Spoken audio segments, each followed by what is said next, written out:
Sur Terre, il y a la vie que l'on voit. Et il y a la vie que l'on ne voit pas. Lorsqu'on s'immerge dans le lit d'une rivière, vie piscicole et flore aquatique se côtoient. Lors des deux projets Romanche Seychillienne et Isère-Amont, le CIMBY, dans le cadre de sa politique de protection de l'environnement, a prêté une attention particulière au milieu aquatique, ceci afin de le protéger pendant et après les travaux.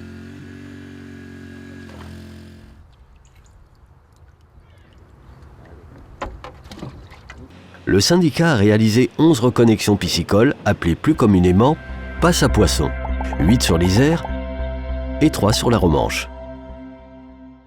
C'est des milieux qui sont très intéressants parce que tous ces petits affluents sont maintenant complètement déconnectés de l'Isère.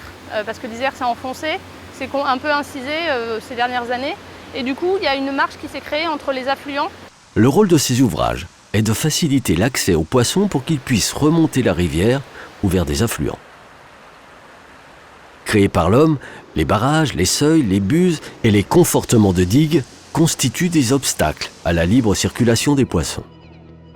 Certaines espèces ont d'impérieux besoins de migrer dans le cadre de leur cycle de développement et de reproduction. C'est un phénomène instinctif présent chez eux. Dans notre région, la truite fario remonte les cours d'eau car elle ne se reproduit pas à l'endroit où elle grossit. L'idéal pour elle est de remonter les affluents pour se reposer, se protéger du courant ou des crues, se trouver des frayères afin de déposer ses œufs et que ses alevins puissent se développer. Arrivées à maturité, certaines truites resteront sur place et d'autres partiront à l'aval afin de se nourrir. Pour le CIMBY, il était primordial d'effectuer ces ouvrages afin que le milieu piscicole puisse retrouver un environnement favorable à leur développement. Le CIMBY a donc réalisé 3 types de passes à poissons. Le type rustique, que l'on retrouve sur 4 sites dont le seuil de Goncelin. Ce type de passe permet de relier le cours d'eau en amont et en aval et ainsi de contourner l'obstacle en créant un chenal dans l'une des rives. Cette solution tente de reconstituer les conditions d'un cours d'eau naturel. La vitesse de l'eau est réduite par la rugosité du fond et par une succession de gros blocs. Cette mesure est la plus intéressante pour le paysage et pour les espèces aquatiques. Cette passe permet le passage du plus grand nombre d'espèces. Pour faciliter l'accès au canal de la Chantourne au Bois-Claret et du ruisseau de la Touche à Visil, c'est le type technique à bassin que le CIMBY a réalisé. Dans ce cas, la passe à poisson ressemble à un escalier. Au Bois-Claret, par exemple, la hauteur à franchir pour le poisson est divisée en 6 petites chutes de 27 cm qui communiquent entre elles par des bassins d'une longueur de 3,70 m. Cette solution permet aux poissons, comme la truite fario, de les franchir plus facilement.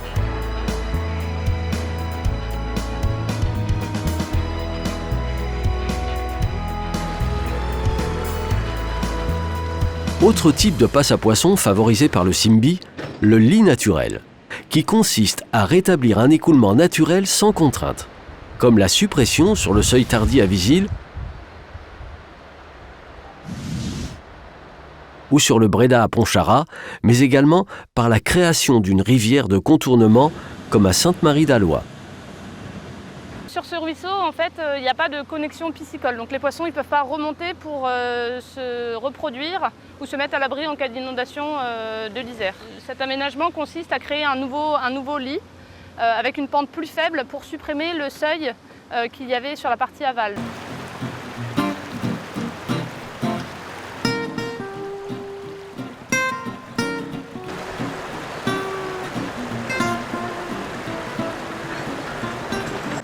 La plupart du temps, avant toute intervention, on effectue une pêche électrique de sauvegarde.